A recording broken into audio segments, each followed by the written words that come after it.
Let's talk about pounding the rock, baby. You don't want none!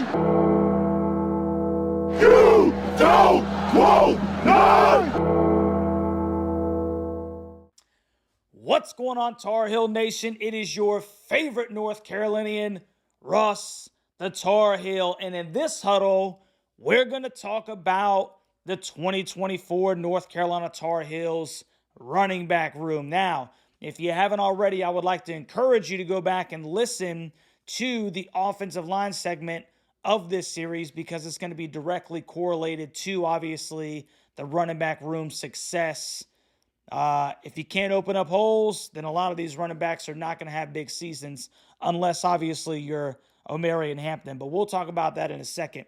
Before we get into all the details of the running back room, I'd like you to consider to like, share, and subscribe to the channel if you're a Tar Heel, if you're excited about Carolina football, Carolina basketball, if you bleed Carolina blue, this is the channel for you. We're going into year 2. Last year we had a ton of fun, and now we're gearing up for our second football season. So I cannot stress enough, man.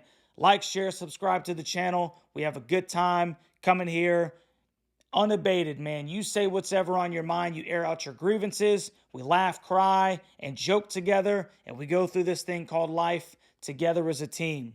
But without further ado, let's get into that running back room. And you obviously cannot start anywhere else but the guy that wears number 28. 6 foot, 220-pound, walking, stinking statue. First team All-American, second team All-American, and a lot of different other polls or what have you. He made the first team All-ACC team. He was a finalist for the Doak Walker Award. We're talking about Omarion Hampton, or Big O, as he's so effectually called. The kid is a walking statue. The guy is just a hammer on the football field. He finished the 2023 season with over 1,500 yards rushing. He had 15 rushing touchdowns. He had a 5.9 yards per carry average. And my man also had 29 receptions for 222 yards and a touchdown at Clemson. Big season, huge season. The second most rushing yards in a single season of any Tar Heel in history. The only Tar Heel that's had more rushing yards in a single season than what Omarion Hampton did last year was Don McCauley, I think, back in 1970. I think he had over 1,700 yards rushing.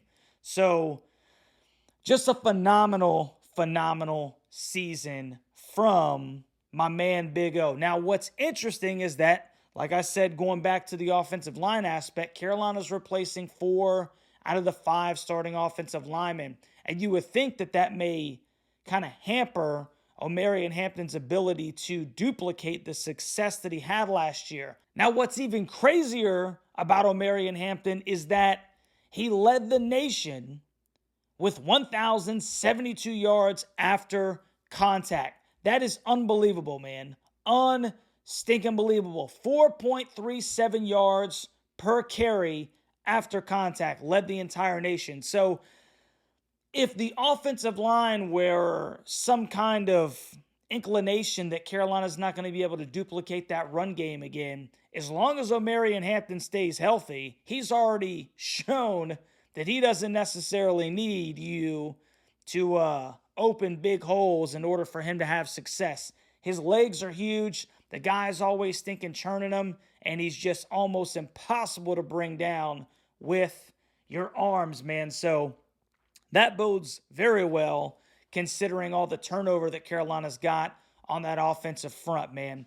Secondly, right, we got to ask ourselves, who's going to fill that RB2 spot? Well, in comes in Darwin Barlow, who was at Texas Christian. He spent some time at USC, and now he's a Tar Heel with 1 year of eligibility left. Now, Darwin Barlow is 6 foot 220 as well. So, I mean, you put these guys together, and they're almost like Siamese twins or identical twins. I think Siamese twins are actually connected. So we'll say identical twins, 6 foot, 220 pounds. So there's no drop off, if you will, when Big O comes off the field, because Darwin Barlow is going to hit the hole and he's going to get downhill as well.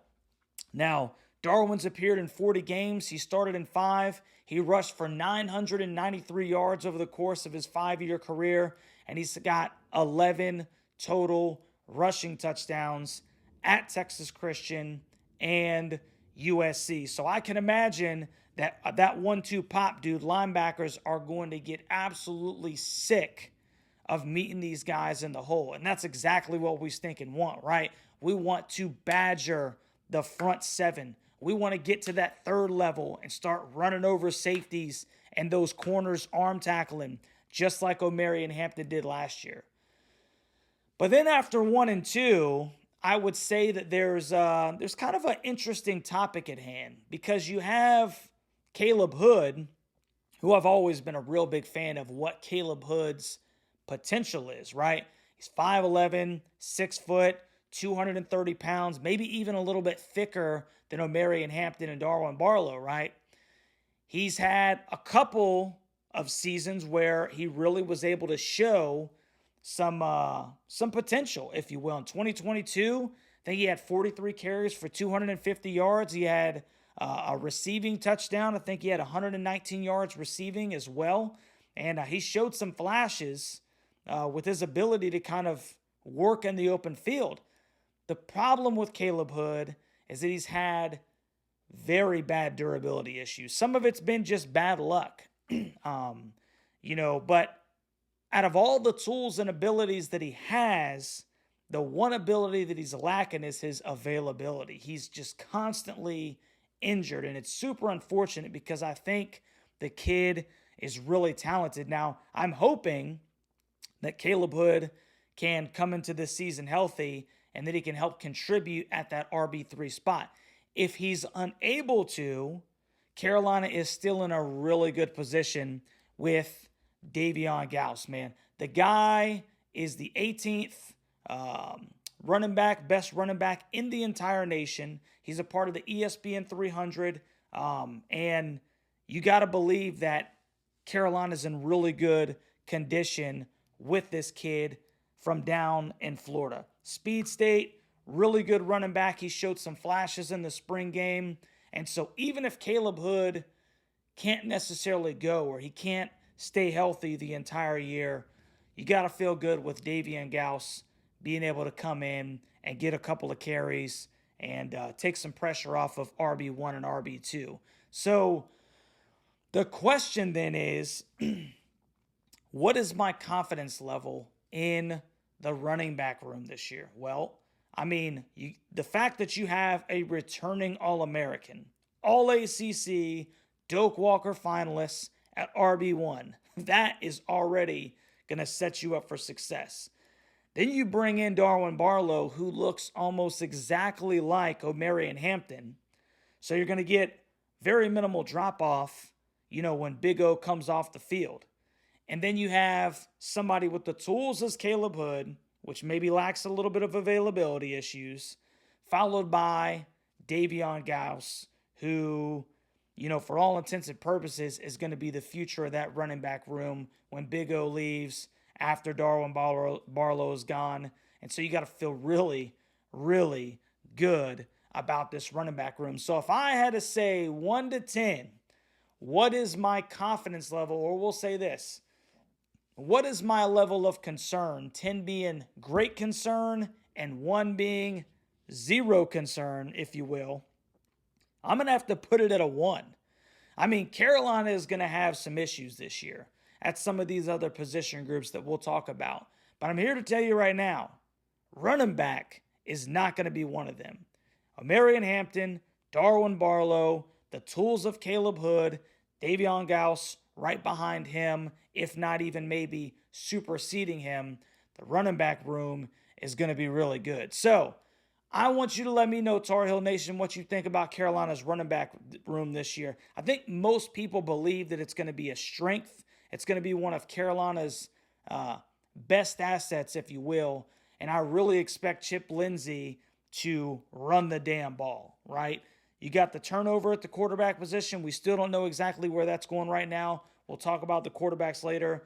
But one thing that you do know, you have a staple of running backs that you can hand that ball off and you can expect good things, in my opinion. So like I said, like, share, subscribe to the channel. Make sure you comment down low what you think about this running back room. And we'll see you on the next one, Tar Heel Nation. I'm a Tar